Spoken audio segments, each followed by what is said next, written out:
Hello, my dear students. Welcome to SSN IAS MPPSC classes Bhopal. मैं doctor Jitendra आपका स्वागत करता हूं। आज का हमारा लेक्चर आधुनिक भारत मॉडर्न इंडिया पर आधारित है, जिसमें हम 1905 से 1947 तक की महत्वपूर्ण घटनाओं के बारे में चर्चा करेंगे। इस लेक्चर को स्टार्ट करने से पहले मैं आपको इतिहास के विषय में कुछ महत्वपूर्ण बातें बताना चाहूँगा, जिसके अंतर्गत हम देखेंगे कि इतिहास की प्रत्येक घटना के पीछे हमेशा कोई एक कारण होगा और जब वो घटना या इंसिडेंट हो जाएगी तो उसका एक रिजल्ट या परिणाम आपको दिखाई देगा। तो कई सारे स्टूडेंट्स की ये डिमांड होती है कि उन्हें डेट्स याद नहीं होती हैं, उन्हें इतिहास में प्रॉब्लम्स जाती हैं, तो ये वीडियो आपकी उन सारे प्रॉब्लम्स को सॉल्व कर देगा।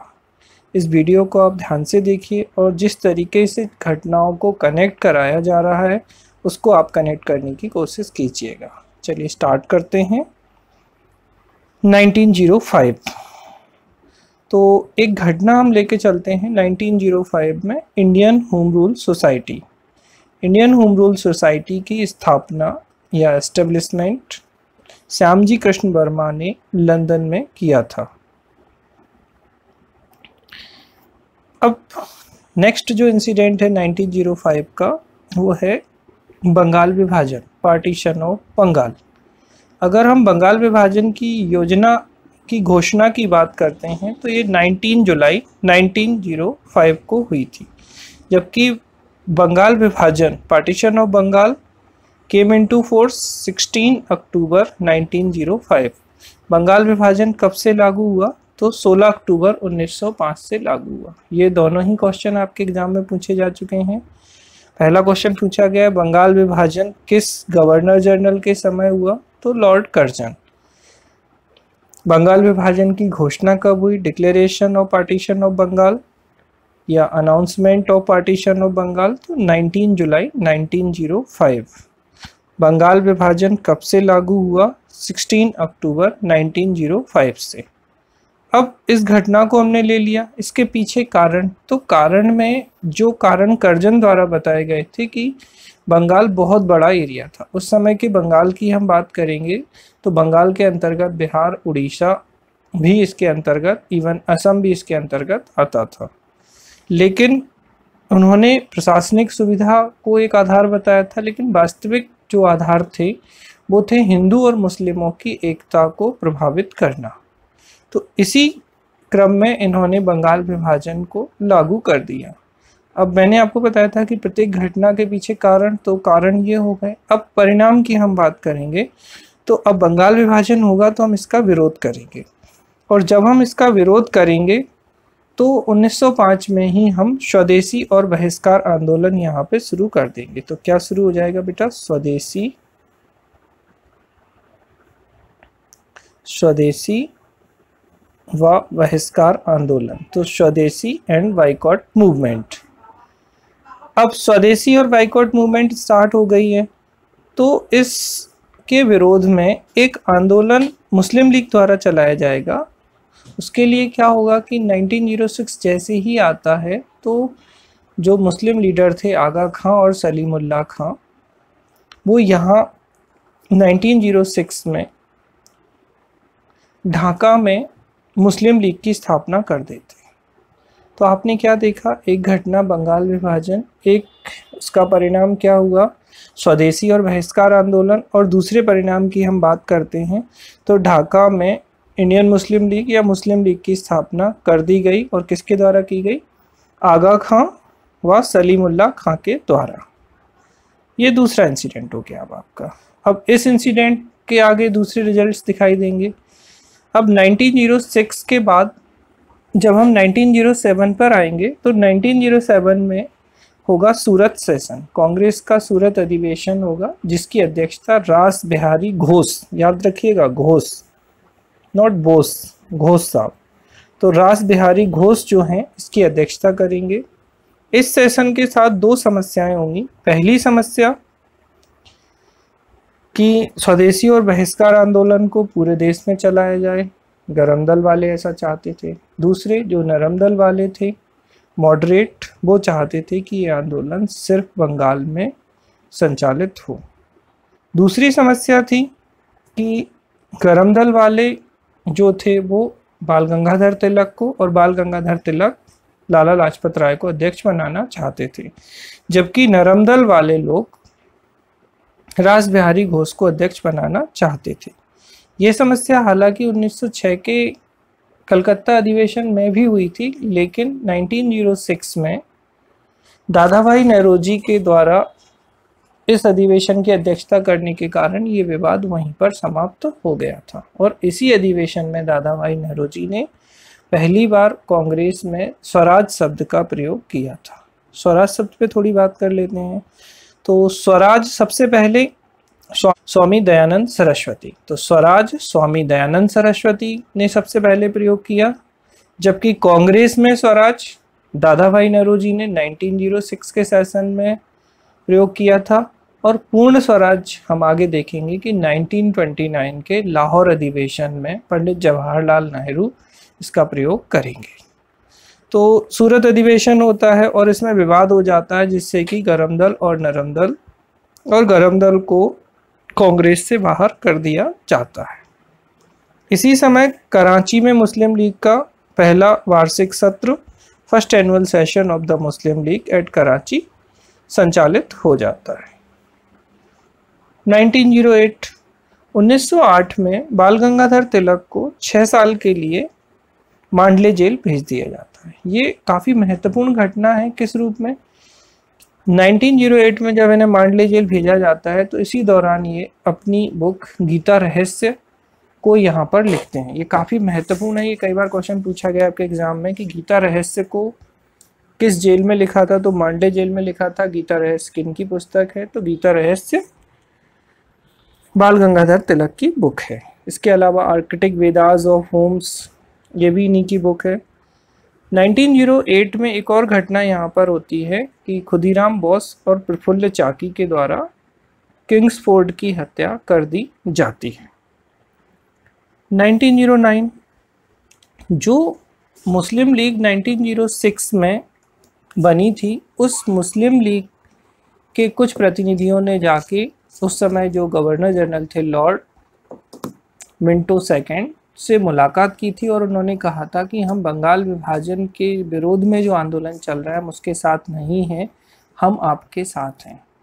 तो यहाँ पर मिंटो ने इन्हें ये आश्वासन दिया था, मिंटो सेकेंड ने, कि हम आपके लिए कुछ विशेष प्रोविजंस करेंगे। और उन्होंने कहा था कि आप मुस्लिमों के लिए पृथक निर्वाचक मंडल की डिमांड करिए। तो demand for the separate electoral group for Muslims, और इसी डिमांड को मिंटो के द्वारा 1909 के मार्ले मिंटो अधिनियम या मार्ले मिंटो रिफॉर्म के द्वारा लागू कर दिया गया था। और यहाँ से इन्होंने सांप्रदायिकता को पूरे तरीके से बढ़ावा दे दिया था। अब 1909 में ये जो घटना यहाँ पर हो गई है, इस घटना का परिणाम अब आखिरी में देखते हैं कि पाकिस्तान का निर्माण में ये क्रांतिकारी घटना मानी जाती है। नेक्स्ट 1910 कुछ खास नहीं है, हम आते हैं 1911 पर। तो 1911 में दिल्ली दरबार आयोजित होता है।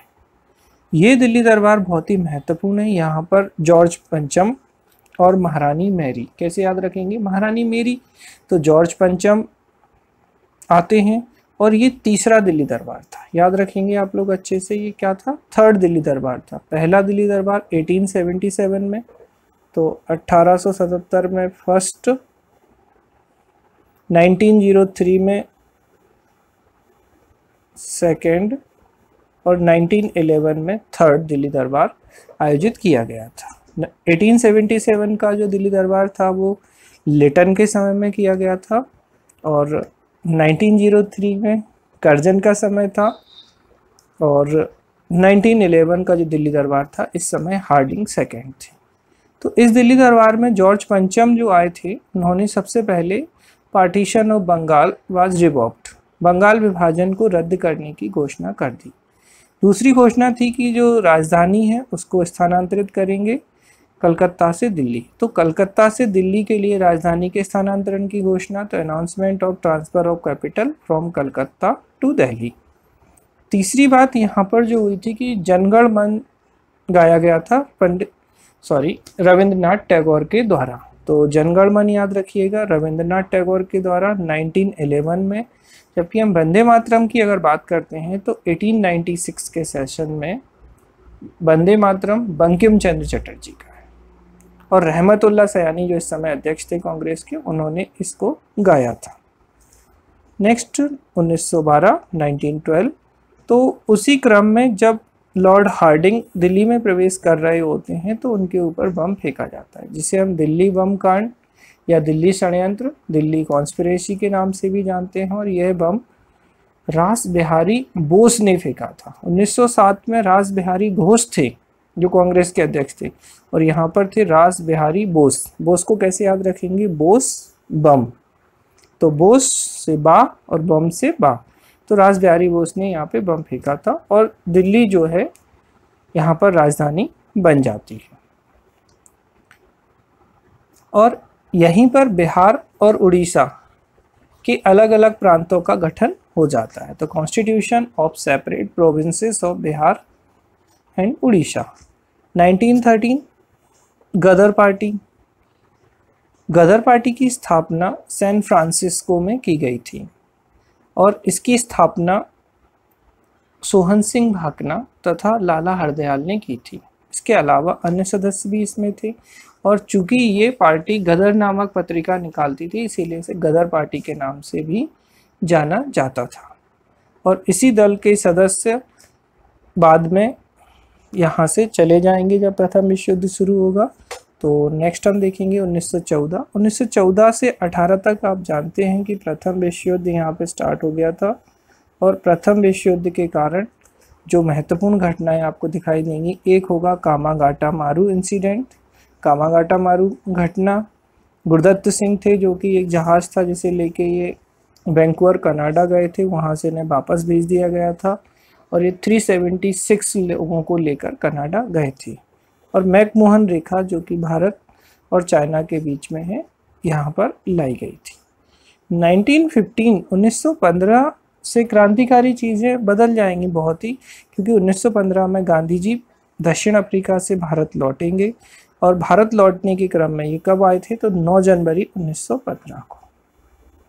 और ये बहुत ही इम्पोर्टेंट है, ये आपको याद रखना है कि 9 जनवरी 1915 को गांधी जी कलकत्ता के बजबज बंदरगाह पर लौटे थे। तो याद रखिएगा, मुंबई के अपोलो पोर्ट पर गांधी जी लौटे थे।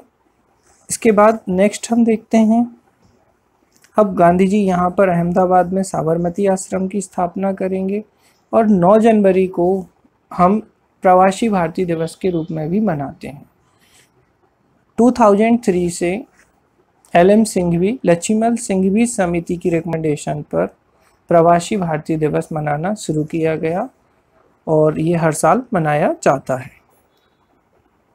नेक्स्ट 1916 में तिलक के द्वारा अप्रैल में 28 अप्रैल को होम रूल लीग की स्थापना होती है, जबकि सितंबर में एनी बेसेंट अपनी होम रूल लीग की स्थापना करते हैं। तिलक ने मराठा और केसरी से इस लीग का प्रचार किया था, काफ़ी इंपॉर्टेंट है इनके पत्रिकाएं हैं, मराठा केसरी, जबकि एनी बेसेंट का न्यू इंडिया और कॉमनवेल्थ, ये काफ़ी महत्वपूर्ण है। और एनी बेसेंट के बारे में मैं थोड़ा सा बताना चाहूँगा कि एनी बेसेंट आयरलैंड की महिला थी, और ये 1893 में भारत आई थी। इसी 1893 में गांधी जी दक्षिण अफ्रीका गए थे, और 1893 में ही स्वामी विवेकानंद विश्व धर्म संसद में भाग लेने के लिए USA गए थे। 1916 में ही पंडित मदन मोहन मालवीय द्वारा हिंदू विश्वविद्यालय की स्थापना की जाती है, बनारस हिंदू विश्वविद्यालय की स्थापना की जाती है। और 1916 में ही कांग्रेस और मुस्लिम लीग के बीच एक समझौता होता है, जिसे लखनऊ पैक्ट या लखनऊ समझौते के नाम से जानते हैं। ये काफ़ी महत्वपूर्ण है। अब आप याद करिए 1907 में कांग्रेस के गरम दल और नरम दल के मध्य विभाजन हो गया था, और उन्हीं गरम दल के लोगों को यहाँ पर वापस कांग्रेस में शामिल कर लिया गया था। 1916 में। और पूना में महिला विश्वविद्यालय की स्थापना की जाती है 1917 में। गांधी जी के द्वारा चंपारण सत्याग्रह, चंपारण आंदोलन शुरू किया जाता है। और ये चंपारण जो थे वो नील की, चंपारण बिहार में स्थित है। नील की खेती करने वाले किसान जो थे इंडिगो पीजेंट्स के लिए था। और यहाँ पर तिनकठिया पद्धति आपको याद रखनी है, तो तिनकठिया पद्धति आप अच्छे से याद रखेंगे, तिनकठिया।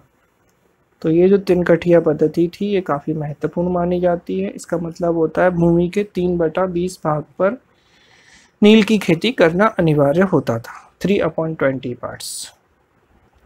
इसके बाद अगस्त घोषणा, अगस्त डिक्लेरेशन, तो इसे हम मॉन्टेग्यू डिक्लेरेशन भी कहते हैं, जो कि 20 अगस्त 1917 को की गई थी। और इस अगस्त घोषणा के बाद एनी बेसेंट अपनी होम रूल लीग आंदोलन को समाप्त कर देती हैं।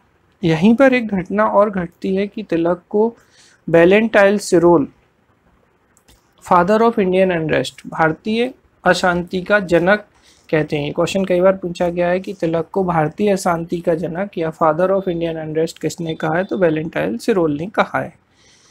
नेक्स्ट 1918 में गांधी जी द्वारा एक तो अहमदाबाद में मिल मजदूरों के लिए हड़ताल की जाती है और यहाँ पर प्लेग बोनस को लेके विवाद था। और इसी के बाद गांधी जी खेड़ा सत्याग्रह करते हैं। खेड़ा में फसल खराब हो जाने के कारण समस्या उत्पन्न हुई थी और बाद में यहाँ पर कर न देने के लिए सरकार मान गई थी। अब नेक्स्ट घटना आती है 1919। यहाँ से बहुत ही महत्वपूर्ण घटनाएं और ज़्यादा महत्वपूर्ण बन जाती हैं, क्योंकि 1919 में एक रॉलेट कमेटी बनी थी। जब पहले उस रॉलेट कमेटी ने एक रॉलेट एक्ट, सिडनी रॉलेट थी जिसके अध्यक्ष, उन्होंने रॉलेट एक्ट पास किया था। और इस रॉलेट एक्ट को बिना वकील, बिना अपील, बिना दलील के काला कानून कहा जाता था। बहुत महत्वपूर्ण है ये। और रॉलेट एक्ट के विरोध में रॉलेट सत्याग्रह की शुरुआत होती है। और इसी घटना के विरोध के चलते पंजाब के दो नेताओं डॉक्टर सत्यपाल और सैफुद्दीन किचलू को गिरफ्तार कर लिया जाता है। और उनकी गिरफ्तारी के विरोध में 13 अप्रैल 1919 को जलियांवाला बाग में एक आम सभा चल रही होती है। उस आम सभा में जनरल आर डायर, याद रखिएगा 2 डायर हैं, एक है Michael O Dyer, MO Dyer, जो कि उस समय गवर्नर थे, और दूसरे हैं जनरल आर डायर। इन्होंने पहुंचकर यहाँ पर गोलियां चलाई और इस अंधाधुंध गोलियों में इनके अनुसार 379 लोग मारे गए थे, जबकि वास्तविक रूप में हजारों से ज़्यादा लोग यहाँ पर मारे गए थे। इस घटना की जांच के लिए ब्रिटिशर्स द्वारा हंटर कमेटी की नियुक्ति होती है, जबकि कांग्रेस के द्वारा तहकीकात कमेटी, किसकी स्थापना की जाती है, तहकीकात कमेटी, जिसके अध्यक्ष मदन मोहन मालवीय थे। इस घटना से गांधी जी अब ब्रिटिशर्स के टोटल अगेंस्ट हो गए थे। अभी तक गांधी जी का ऐसा मानना था कि जो ब्रिटिशर्स भारत में हैं वो बुरे हैं, जबकि जो वहाँ पर ब्रिटेन में रह रहे हैं उन्हें तो इस घटना या इन चीज़ों के बारे में कोई जानकारी नहीं है। लेकिन इस घटना के बाद गांधी जी यहाँ पर उनके विरोधी हो जाते हैं। और यहीं पर फिर हम नेक्स्ट चीज़ यहाँ पे देखते हैं कि एक अखिल भारतीय खिलाफत कमेटी का गठन होता है। अब यहाँ पे एक और बात आती है, प्रथम विश्व युद्ध के दौरान ब्रिटिशर्स ने भारतीय सिपाहियों का और स्पेशली मुस्लिम्स का सपोर्ट मांगा था। और मुस्लिमों की डिमांड थी कि आप तुर्की के जो खलीफा हैं उनको कोई नुकसान नहीं पहुंचाएंगे। लेकिन ब्रिटेन जब जीत जाता है तो तुर्की का विभाजन करने लगता है और खलीफा को भी प्रभावित करता है। इसके विरोध में जो आंदोलन शुरू होगा उस आंदोलन को हम कहेंगे खिलाफत मूवमेंट। क्या कहेंगे इसे? खिलाफत मूवमेंट। ठीक है, यहीं पर अखिल भारतीय खिलाफत समिति का गठन होगा। और 1919 में मॉन्टेग्यू चेम्सफोर्ड सुधार या मॉन्टेग्यू चेम्सफोर्ड एक्ट आएगा। और इस एक्ट के द्वारा जो सेपरेट इलेक्टोरल ग्रुप या पृथक निर्वाचक मंडल था उसे और ज़्यादा विस्तारित कर दिया जाता है। इसके बाद गांधी जी को अखिल भारतीय खिलाफत समिति के अध्यक्ष के रूप में चुन लिया जाता है। और 1919 में ही राष्ट्रीय उदारवादी संघ या formation of national liberation federation की स्थापना होती है। अब इस घटना के बाद गांधी जी ब्रिटिशर्स से काफ़ी क्रोधित हो जाते हैं और उसके बाद 1920 में इलाहाबाद, ये क्वेश्चन पूछा जा चुका है कि असहयोग आंदोलन का प्रस्ताव किसके द्वारा और कहाँ पारित किया गया था। तो जून में 1920 में इलाहाबाद में खिलाफत समिति द्वारा असहयोग प्रस्ताव पारित किया गया था। Passing of non cooperation proposal by Khilafat committee. Next, 1 अगस्त 1920 को गांधी जी के द्वारा असहयोग आंदोलन शुरू कर दिया जाता है और इसी समय बाल गंगाधर तिलक की डेथ हो जाती है, जिसके कारण एक तिलक कोष या तिलक फंड स्थापित किया जाता है। तो याद रखिएगा 1 अगस्त 1920 launching of non cooperation movement by the Congress. और इसी समय 1920 में ही अलीगढ़ मुस्लिम यूनिवर्सिटी की स्थापना होती है। तो foundation of Aligarh Muslim university. 1921 में जो 1919 का एक्ट था मॉन्टेग्यू चेम्सफोर्ड अधिनियम, इसे हमने एक और वीडियो बनाया है जिसमें काफ़ी विस्तार से इसके बारे में आपको बताया है, तो आप उसके बारे में डिटेल वहाँ पर देख सकते हैं।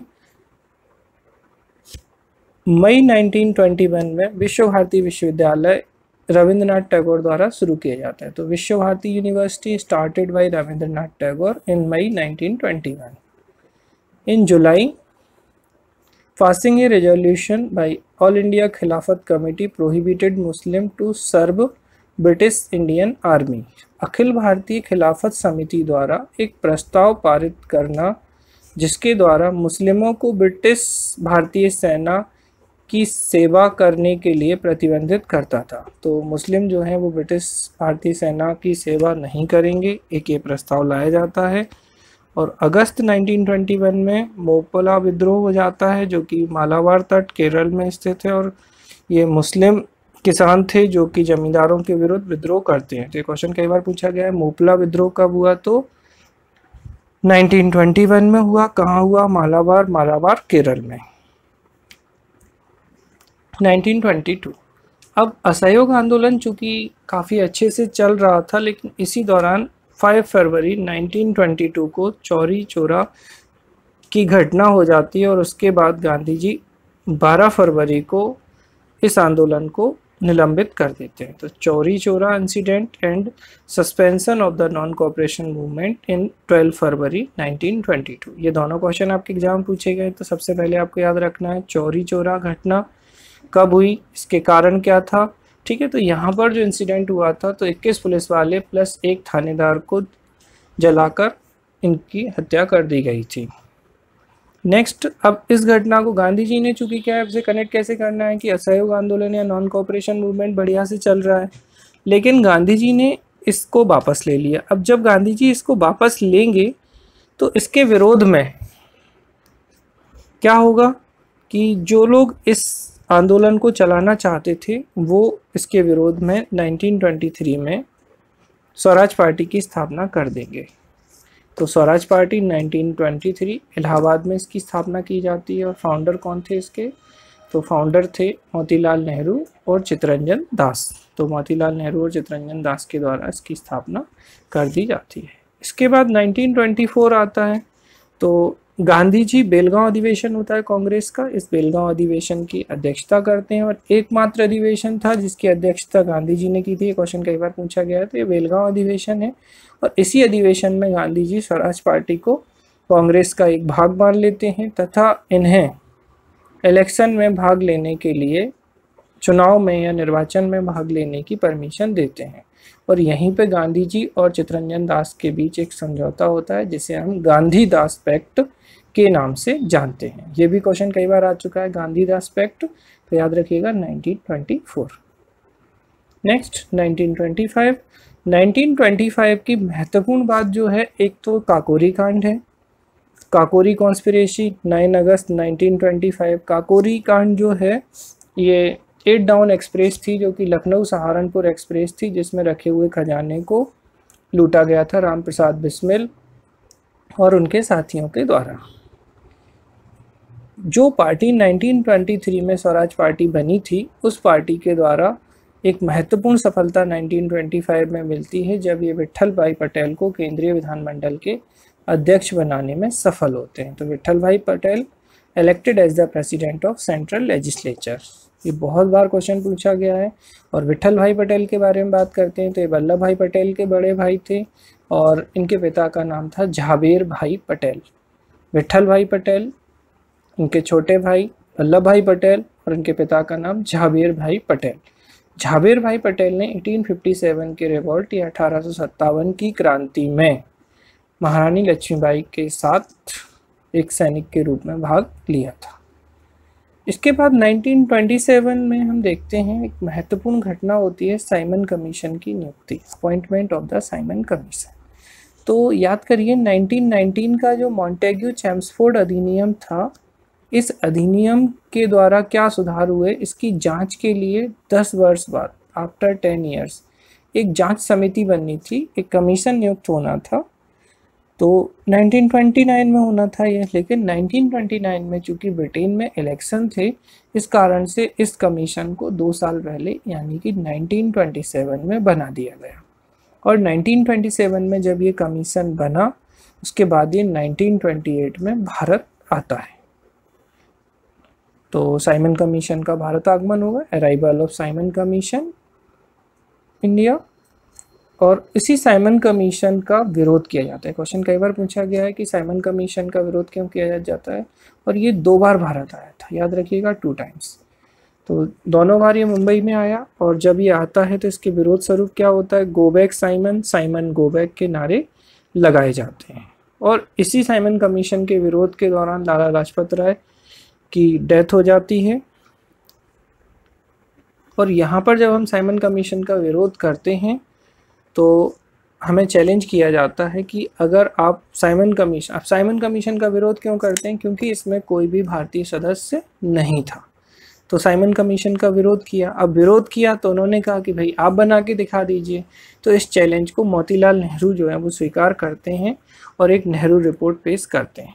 लेकिन इस नेहरू रिपोर्ट पर ब्रिटिशर्स, अगर उस समय गवर्नर जनरल की बात करें तो गवर्नर जनरल थे लॉर्ड इरविन, इस पर कोई ध्यान नहीं देते हैं। और 1929 में लाहौर अधिवेशन होता है जिसकी अध्यक्षता पंडित जवाहरलाल नेहरू करते हैं। और पंडित जवाहरलाल नेहरू सबसे पहला काम करते हैं कि नेहरू रिपोर्ट को खारिज कर देते हैं, एबोलिश द नेहरू रिपोर्ट। कारण था कि नेहरू रिपोर्ट में डोमिनियन स्टेटस की बात की गई थी, जबकि अब लाहौर अधिवेशन में कांग्रेस पूर्ण स्वराज की मांग कर रहा था, कंप्लीट इंडिपेंडेंस की मांग कर रहा था। और उन्होंने कहा था यहीं पे, तो लाहौर अधिवेशन रावी नदी के किनारे हुआ था, 31 दिसंबर 1929 को हुआ था। और यहाँ पर जवाहरलाल नेहरू ने घोषणा की थी कि अब हम प्रत्येक वर्ष 26 जनवरी 1930 से स्वाधीनता दिवस मनाएंगे और उसके बाद हम लगातार स्वतंत्र होने तक 26 जनवरी को स्वाधीनता दिवस या स्वतंत्रता दिवस, इंडिपेंडेंस डे मनाते रहे। लेकिन चूंकि 15 अगस्त को भारत स्वतंत्र हो गया तो इस दिन को मेमोरेबल बनाने के लिए हमने 26 जनवरी 1950 को, 26 जनवरी 1950 को अपना संविधान लागू किया। तो ये क्वेश्चन कई बार पूछा गया है कि 26 जनवरी को ही भारत का संविधान क्यों लागू किया गया। तो आपको बताना है कि लाहौर अधिवेशन में इस दिन हमने हर वर्ष स्वतंत्रता दिवस या स्वाधीनता दिवस मनाने की बात की थी।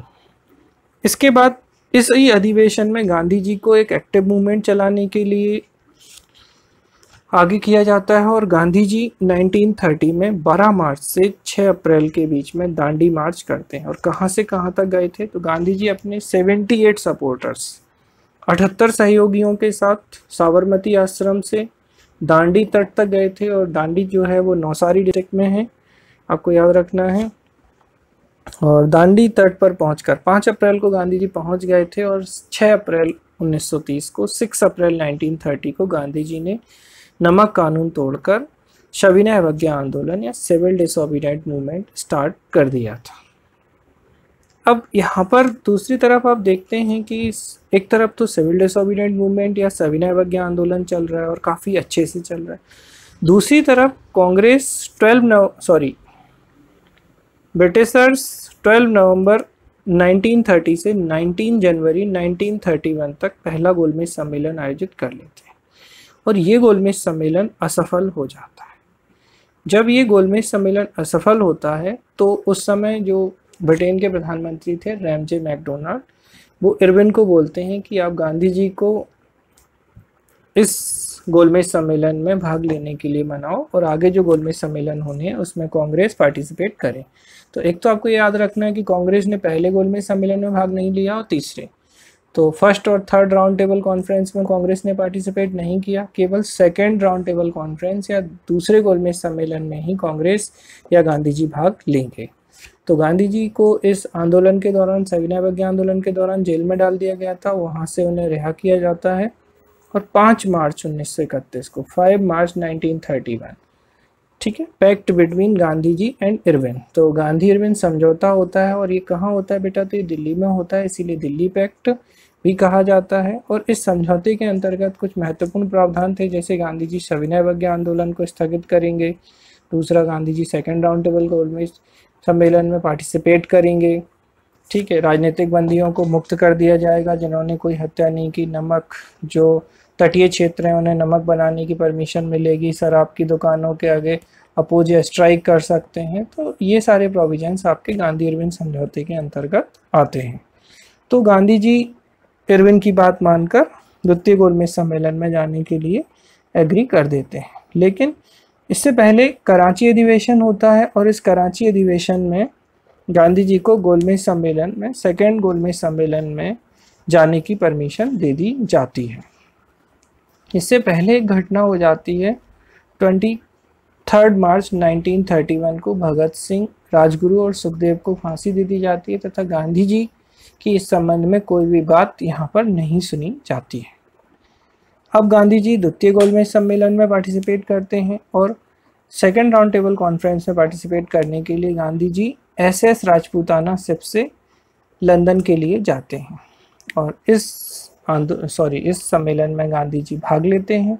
और ये जो सम्मेलन था ये 7 सितंबर 1931 से 1 दिसंबर 1931 तक हुआ था। तीनों ही गोलमेज सम्मेलन लंदन में हुए हैं और इसमें केवल दूसरे ही गोलमेज सम्मेलन में गांधी जी या कांग्रेस ने भाग लिया है। तीनों गोलमेज सम्मेलन में 2 लोगों ने भाग लिया है, उनमें एक थे डॉक्टर भीमराव अंबेडकर और दूसरे थे तेज बहादुर सप्रू। तो इन दोनों को याद रखिएगा, तेज बहादुर सप्रू, TB सप्रू और डॉक्टर BR अंबेडकर। ये क्वेश्चन कई बार एग्जाम में पूछा गया है। और पहले गोलमेज सम्मेलन में 89 लोगों ने पार्टिसिपेट किया था, दूसरे में, तो इस तरीके से आपको याद रखना है कि पहले गोलमेज सम्मेलन में कितने लोगों ने भाग लिया था बेटा, तो 89 लोगों ने पार्टिसिपेट किया था। ये भी क्वेश्चन कई बार पूछा गया है।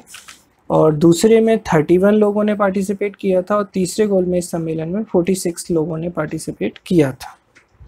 इसके बाद गांधी जी को जब ये पता चलता है कि ये सांप्रदायिक निर्वाचन को और बढ़ाना चाहते हैं और इस सांप्रदायिक निर्वाचन को ये दलित वर्ग या डिप्रेस्ड क्लास के लिए लागू करना चाहते हैं, तो यहाँ पर क्या होता है कि separate electoral group for depressed class, Dalit वर्ग के लिए पृथक निर्वाचक मंडल की जो बात होती है उस बात पर मैकडोनाल्ड चर्चा करते हैं गांधी जी से, लेकिन गांधी जी इस बात को स्वीकार नहीं करते और गांधी जी सेकेंड गोलमेज सम्मेलन से वापस आ जाते हैं। और गांधी जी यहाँ पर कहते हैं कि रोटी मांगी थी पत्थर मिला, और उसके बाद यहाँ पर गांधी जी द्वितीय चरण जो है वो second phase of civil disobedient movement start कर देते हैं। तो सविनय अवज्ञा आंदोलन का द्वितीय चरण स्टार्ट करते हैं।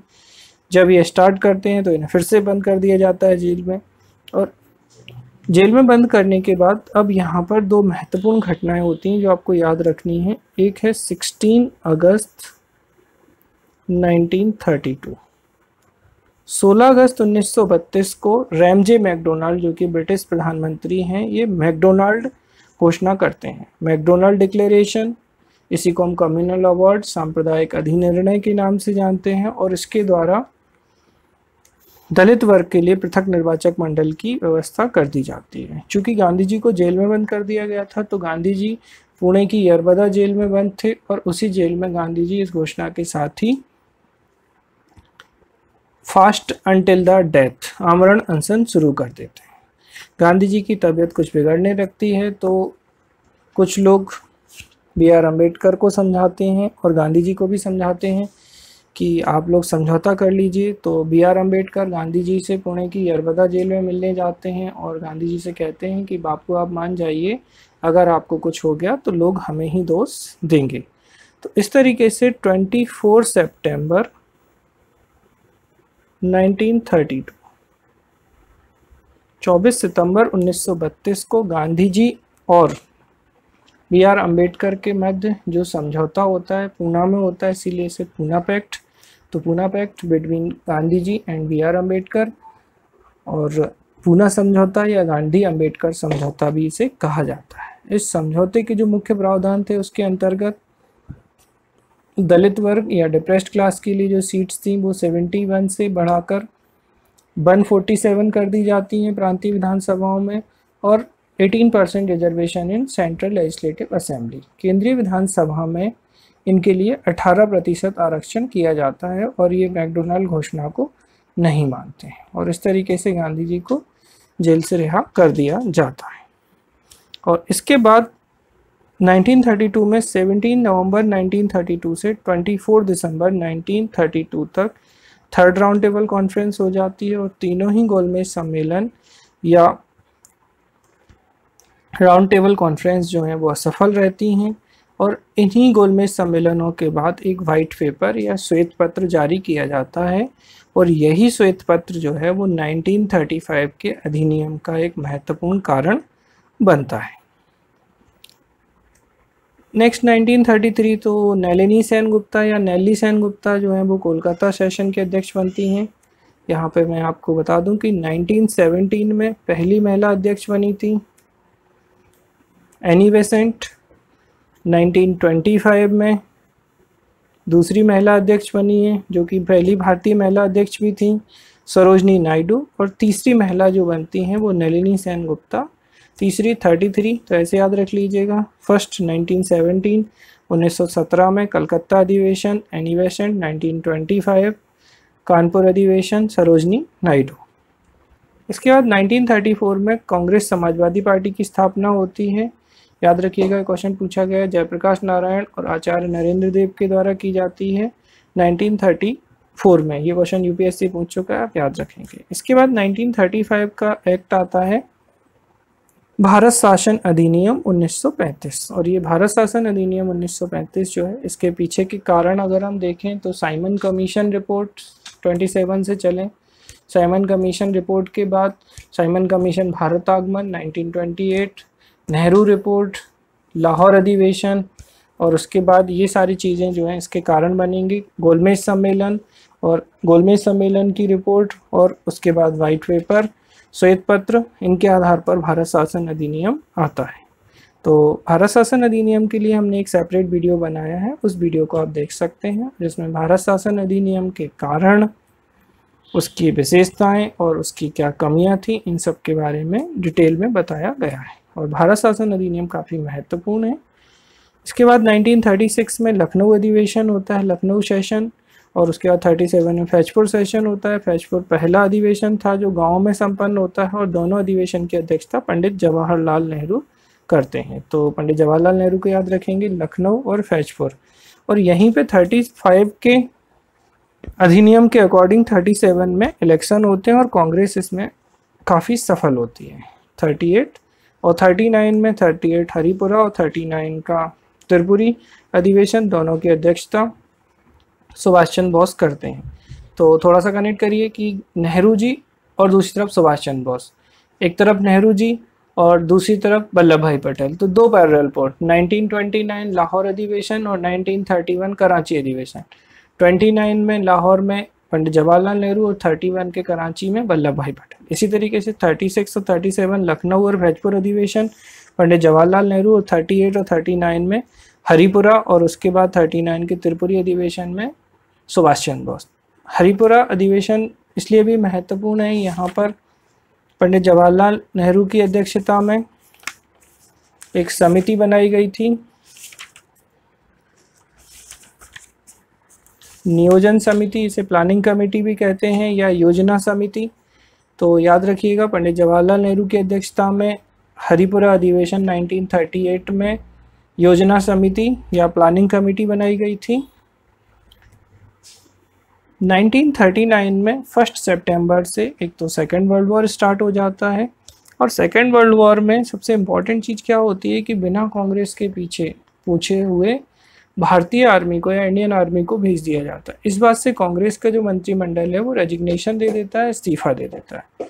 और इसी खुशी में कि कांग्रेस ने इस्तीफा दे दिया, क्योंकि उस इलेक्शन में 37 के में मुस्लिम लीग को कोई खास सफलता नहीं मिली थी, तो ये 22 दिसंबर 1939 को डे ऑफ डिलीवरेंस या मुक्ति दिवस के मनाते हैं। तो ये भी काफ़ी महत्वपूर्ण है। 22 दिसंबर 1939 मुक्ति दिवस या day of deliverance. Tripuri crisis 1939 का जो कांग्रेस का त्रिपुरी अधिवेशन था, इस अधिवेशन में एक विवाद उत्पन्न हो जाता है। एक तरफ सुभाष चंद्र बोस होते हैं, दूसरी तरफ गांधी जी के सपोर्टिव कैंडिडेट पट्टाभी सीतारामैया होते हैं, और सुभाष चंद्र बोस डिफीटेड पट्टाभी सीतारामैया। सुभाष चंद्र बोस पट्टाभी सीतारामैया को हरा देते हैं और गांधी जी इस बात से नाराज हो जाते हैं, और जो कांग्रेस की वर्किंग कमेटी है या कार्यकारिणी परिषद में कोई सपोर्ट नहीं करते हैं। रिजल्टेंट सुभाष चंद्र बोस कांग्रेस के अध्यक्ष पद से इस्तीफा दे देते हैं और यहीं पे 1939 में फॉरवर्ड ब्लॉक की स्थापना करते हैं। तो ये भी याद रखना है, 1939 में सुभाष चंद्र बोस द्वारा फॉरवर्ड ब्लॉक की स्थापना, तो establishment of forward block in 1939।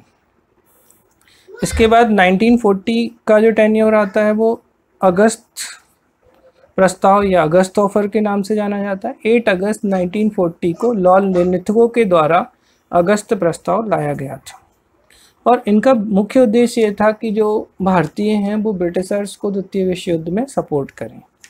इसके बाद 1940 में एक रामगढ़ अधिवेशन होता है कांग्रेस का, और इसके अध्यक्ष जो होते हैं वो मौलाना अबुल कलाम आज़ाद होते हैं। इस अधिवेशन के पहले 17 अक्टूबर 1940 को गांधी जी व्यक्तिगत सत्याग्रह या इंडिविजुअल सत्याग्रह को शुरू करते हैं, जिसके पहले सत्याग्रही जो थे वो विनोबा भावे थे, दूसरे जवाहरलाल नेहरू और तीसरे ब्रह्मदत्त थे। ये काफ़ी महत्वपूर्ण है। ये बेसिकली इसलिए किया गया था कि कांग्रेस जो है द्वितीय विश्व युद्ध में अंग्रेज़ों को सपोर्ट नहीं कर रही है। और 1940 में रामगढ़ अधिवेशन में मौलाना अबुल कलाम आज़ाद इसके प्रेसिडेंट बनते हैं, और ये सेशन इसलिए भी महत्वपूर्ण है कि कांग्रेस के सबसे कम उम्र के, मिनिमम एज के तथा सबसे ज़्यादा समय तक कांग्रेस के अध्यक्ष रहने वाले व्यक्ति हैं, और 1940 से लेकर 46 तक ये कांग्रेस के अध्यक्ष रहते हैं। और 46 में जाके जब मेरठ सेशन होगा तो वहाँ पर ये यहाँ से जाएंगे। इसके बाद 1942 क्रिप्स मिशन आया, और क्रिप्स मिशन जब असफल हो जाता है तो इसी के रिजल्टेंट में हम देखते हैं क्विट इंडिया मूवमेंट या भारत छोड़ो आंदोलन। इसी को हम अगस्त क्रांति भी कहते हैं। और 8-9 अगस्त 1942 को गांधी जी करो या मरो, डू और डाई का नारा देते हैं और भारत छोड़ो आंदोलन शुरू कर देते हैं। भारत छोड़ो आंदोलन काफ़ी तेज़ी से चल रहा होता है, और उसी दौरान तुरंत ही जो जितने भी बड़े नेता थे उनको गिरफ्तार कर लिया जाता है। और यहाँ पर उषा मेहता जैसे जो लोग थे, सेकंड कैटेगरी के जो लीडर थे, उन्होंने अंडरग्राउंड रेडियो या भूमिगत रेडियो चलाया था। 1944 में एक महत्वपूर्ण फार्मूला आता है जिसे CR फार्मूला कहते हैं, और ये गांधी जिन्ना पैक्ट भी कहलाता है। गांधी जी और जिन्ना के बीच में कुछ बातें हुई थी। फिर नेक्स्ट 1945, तो यहाँ पर जो वेवेल थे वो वेवेल प्लान लेके आते हैं, और इस वेवेल प्लान के आधार पर शिमला कॉन्फ्रेंस होती है जो कि असफल रहती है 25 जून 1945 को। इसके बाद कैबिनेट मिशन 1946 में, मार्च 1946 को कैबिनेट मिशन भारत आता है। वो 3 मेंबर्ड मिशन था जिसमें स्टैफोर्ड क्रिप्स, AB अलेक्जेंडर और पैथिक लॉरेंस थे। Stafford Cripps, AB Alexander, Pethick Lawrence थे। क्रिप्स को कैसे याद रखेंगे? क्रिप्स चिप्स, तो क्रिप्स जो है वो चिप्स, ये व्यापार बोर्ड के अध्यक्ष थे। तो चिप्स जो है वो क्रिस्पी अच्छी लगती हैं, तो ऐसे याद रख लीजिएगा। ट्रेड बोर्ड के प्रेसिडेंट थे ये। और दूसरे AB अलेक्जेंडर आप जानते हैं सिकंदर, यानी कि नौसेना प्रमुख, ये पूछेगा क्वेश्चन है, तो नेवी हेड था ये। और तीसरे थे AB अलेक्जेंडर, स्टैफोर्ड क्रिप्स और पैथिक लॉरेंस। ऐसा लग रहा है लॉरेंस जो है वो कोई राजकुमारी या राजकुमार जैसा नाम है, तो ये भारत सचिव या सेक्रेटरी ऑफ इंडियन स्टेट थे। तो कैबिनेट मिशन अपनी रिकमेंडेशन देता है, और उस रिकमेंडेशन के अकॉर्डिंग सबसे इम्पॉर्टेंट चीज़ जो होती है वो है अंतरिम सरकार या ठीक है प्रोविजनल गवर्नमेंट या इंटरिम गवर्नमेंट की स्थापना होती है, और दूसरी भारत में संविधान सभा का गठन, फॉर्मेशन ऑफ कॉन्स्टिट्यूएंट असेंबली। अब चूंकि इस प्रस्ताव या इस मिशन के द्वारा, कैबिनेट मिशन के द्वारा भी पृथक पाकिस्तान की मांग नहीं की गई, बेबेल योजना में भी नहीं की गई, क्रिप्स मिशन में नहीं की गई। तो इन सारी योजनाओं का और भारतीय स्वतंत्रता की भी बात नहीं की गई थी, तो कांग्रेस और मुस्लिम लीग ने इनका विरोध किया था। और मुस्लिम लीग के द्वारा 16 अगस्त 1946 को प्रत्यक्ष कार्रवाई दिवस या डायरेक्ट एक्शन डे यहाँ पर किया जाता है। 16 अगस्त 1946 को, काफ़ी महत्वपूर्ण है ये क्वेश्चन, प्रत्यक्ष कार्रवाई दिवस। और यहाँ पर काफ़ी दंगे होते हैं और जिन्हें साहब पाकिस्तान चले जाते हैं।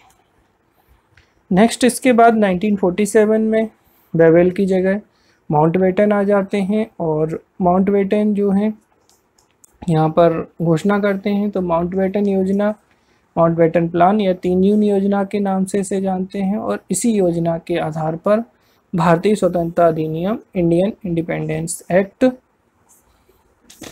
4 जुलाई 1947 को लाया जाता है और ये फाइनली 18 जुलाई 1947 को ब्रिटिश संसद द्वारा पास कर दिया जाता है और इस पे क्राउन के हस्ताक्षर हो जाते हैं। और उसी के आधार पर 14 अगस्त को पाकिस्तान तथा 15 अगस्त को भारत स्वतंत्र हो जाता है। और पाकिस्तान के जो कायदे आजम या गवर्नर जनरल थे वो मोहम्मद अली जिन्ना थे और प्रधानमंत्री लियाकत अली, जबकि भारत के प्रधानमंत्री पंडित जवाहरलाल नेहरू और जो गवर्नर जनरल थे वो अभी भी माउंटबेटन थे। और उसके बाद 1948 में भारत के जो गवर्नर जनरल बनते हैं वो सी राजगोपालाचारी हैं, याद रखिएगा, सी राजगोपालाचारी। और इसके बाद 1950 में भारत के पहले राष्ट्रपति डॉक्टर राजेंद्र प्रसाद बन जाते हैं। तो इस तरीके से हमने देखा कि 1905 से लेके 1947 तक का इतिहास। तो इन घटनाओं को आप अच्छे से कनेक्ट करिए और उनको कनेक्ट करने का सबसे अच्छा तरीका मैंने आपको जो बताया था कि 1905 में बंगाल विभाजन, उसका विरोध होगा तो स्वदेशी बहिष्कार आंदोलन, और उसके दूसरे हिस्से में मुस्लिम लीग की स्थापना, विरोध करने के लिए सूरत अधिवेशन, सूरत में विभाजन, बाल गंगाधर तिलक को जेल, और 1909 में मार्ले मिंटो अधिनियम, और मार्ले मिंटो अधिनियम के अंतर्गत मुस्लिमों के लिए पृथक निर्वाचक मंडल। और इसी घटना के क्रम में 1911 में आप देखेंगे कि बंगाल विभाजन को वापस ले लिया गया, क्योंकि जो चाल ब्रिटिशर्स ने चली थी उसको वो फुलफिल कर चुके थे हिंदुओं और मुस्लिमों को अलग करने के लिए। तो अगर आप इस तरीके से घटनाओं को कनेक्ट करेंगे तो आपको इतिहास आसान लगेगा। Thank you. आपको अगर ये वीडियो पसंद आता है तो इसे लाइक कीजिए, कमेंट कीजिए, शेयर कीजिए, सब्सक्राइब करिए। Thank you very much.